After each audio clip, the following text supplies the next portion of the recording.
আপনারা দেখছেন news 24 hour, খবরের সাথে সব সময়। ফেসবুক কখন খুলে দেওয়া হবে তা আগামীকাল বুধবার বেলা 11টার পর জানা যাবে বলে জানিয়েছেন ডাক ও টেলিযোগাযোগ প্রতিমন্ত্রী জুনায়েদ আহমেদ পলক। আজ মঙ্গলবার 30 জুলাই সন্ধ্যায় স্বরাষ্ট্র মন্ত্রণালয়ের সভাকক্ষে বৈঠক শেষে সাংবাদিকদের এ কথা জানান তিনি।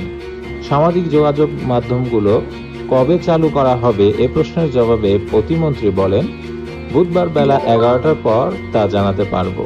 টিকটক, ইউটিউব ও ফেসবুকের কাছে ব্যাখ্যা চাওয়া হয়েছে। মৌখিক ও লিখিতভাবে জবাব দিতে বলা হয়েছে তাদের।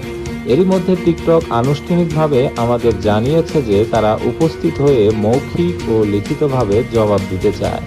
তিনি বলেন, তবে ফেসবুক ও ইউটিউব কোনো জবাব দেয়নি। আগামীকাল সকাল 9টা, 10টা ও বেলা 11টা